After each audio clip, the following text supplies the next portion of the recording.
Good morning, and welcome to our international news highlights. Ukraine conflict. Frontline on the brink of collapse. The situation in Ukraine is becoming increasingly dire as critical defensive lines along the border are at risk of collapsing. Reports indicate that Russian forces have advanced deeper into the northern front, especially in the Sumy region, a key strategic point in Ukraine's defense. Villages like Junakopka and Malichakovka are seeing intense fighting, while several strategic positions are gradually falling into Russian hands, according to military summary. Ukrainian President Volodymyr Zelenskyy is growing increasingly concerned that the ongoing Iran-Israel conflict is diverting global attention from Ukraine and contributing to rising oil prices, which may bolster Russia's war chest. Russian airstrikes targeting the Kremenchuk oil refinery suggest a clear strategy to disrupt fuel supplies for Ukrainian forces in the Donbass region. Russian forces advance on key fronts in Donetsk. Russian troops have captured several important positions, including trenches north of Oleksandrovych and farmlands near Zaporizhia. The Russian Ministry of Defense confirmed the capture of the settlement of Malinivka through decisive operations conducted by central military units. President Zelenskyy warned of a large-scale Russian offensive targeting Ukraine's energy sector and critical infrastructure. Intelligence reports indicate that Moscow has no intention of ending the conflict, and its current attacks may receive limited international attention due to the escalating crisis in the Middle East. Escalation. Iran and Israel trade blows. On June 16, Iranian President Masoud Pezeshkian declared that Iran would continue enriching uranium for energy purposes, denying allegations of developing nuclear weapons.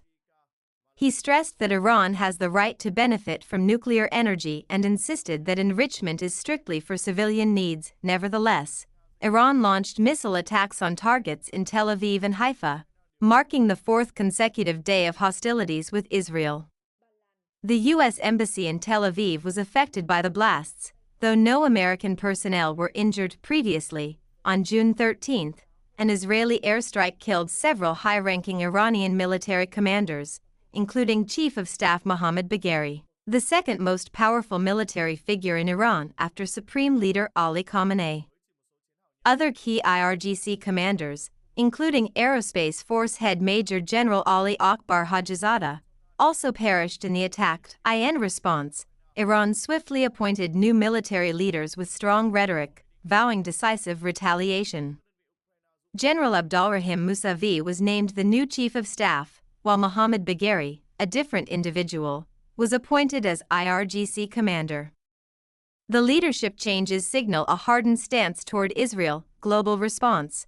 UK and US shift resources to the Middle East amid rising tensions in the region. The UK has deployed additional Eurofighter Typhoon jets and refueling aircraft to the Middle East to support regional security.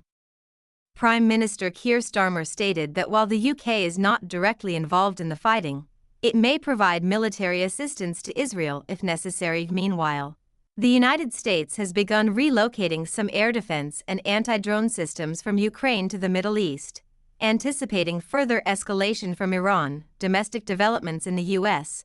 Trump calls for mass deportations. On June 16, Russia's RT channel reported that former U.S. President Donald Trump ordered federal agents to ramp up mass deportations of undocumented immigrants in Democrat-led cities, including Los Angeles, New York, and Chicago.